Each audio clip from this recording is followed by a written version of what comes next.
Oops. Okay, so it's only one second. Just do a record.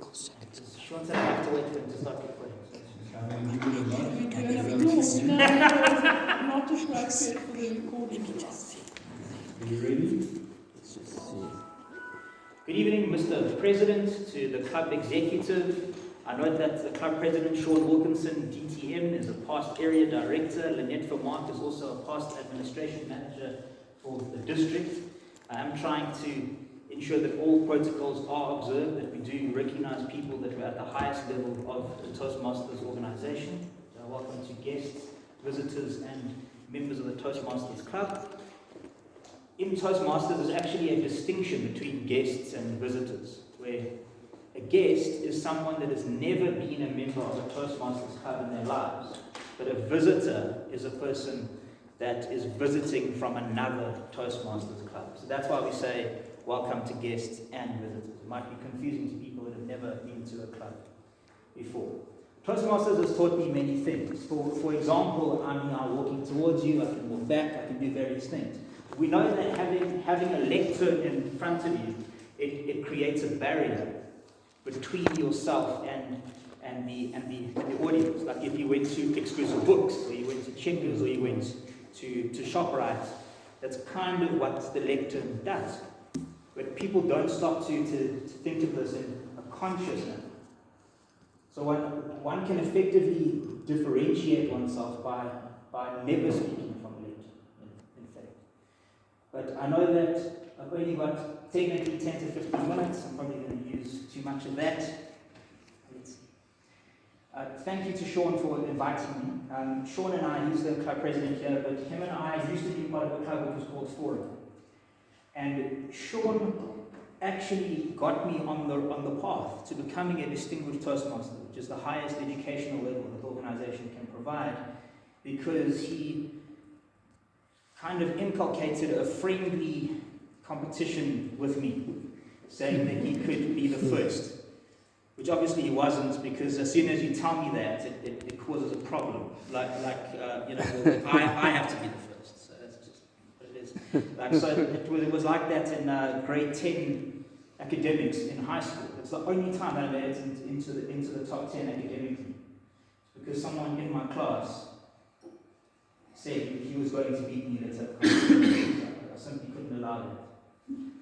But my Toastmasters journey, and I know that Baptist and Sean and Lynette, you've heard this so many times, you can fall asleep, shoot yourself, or the rest. But essentially, in 2011, I missed out on becoming a city councillor by 2 seats. And I used to stutter quite badly. My mother had passed away in my first year of university in 2007 of heart failure, and my father had passed away due to cancer just before I started high school. And because of the diseases they were fighting at those times, they didn't pass on with even 1 cent to their names. And when my mother passed away, I really didn't know what was going to happen to me in my life, and I think that's brought me to this point where I'm always busy, I'm always doing things, getting to know more people. They say your network is your net worth, etc. But the point is that I missed out then by 2 seats. And gradually, I did become a city councillor, but it took me 8 tries. I've had 8 different interviews. The point is, I can now even train people in Sean's political party until my dying day to become a city councillor. I suppose anyone's watching that, I don't know if I was to sell that as a workshop. No, but the point is that it was from joining Toastmasters that I was able to overcome the stutter to a significant extent, that in 2016 I was top of the entire selection process.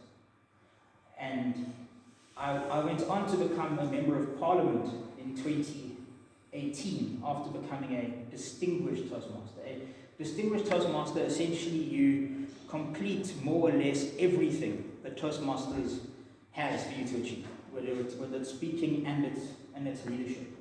And when I became a city councillor, having overcome my stutter, I was named in the top 10 outstanding young South Africans by Junior Chamber International, so the International Young Professionals Organization, in conjunction with South Africa. And And then in 2019, when the story was now you have a member of parliament he was able to overcome a stutter, and he's here. I was named in the 100 Young Mandelas by News 24, and I went on to become a member of the Gauteng legislature, and I'm now in a different political party as the National Legal Council. But Toastmasters, the actual slogan is where leaders are made. Even though we're here giving speeches, you're listening to me, and it is a safe learning environment for everybody. Nobody judges you. So even if someone were to evaluate this speech, I know that if you say to me, look, you didn't give enough eye contact, Sean's going to say I didn't look at him enough, he felt like emotionally depressed and sad, then I'll know he was coming from a good place. And I must focus on Sean a lot the next time, and I'll take this advice on and on. But being where leaders are made. So Sean is a previous area director, and area is where you oversee 5 clubs, in essence. Me and Lynette, we've been on the executive of Toastmasters for the whole of Southern Africa, which is 12 countries. And even that, I'm able to put it onto my CV, literally, to say that I coordinated 12 countries.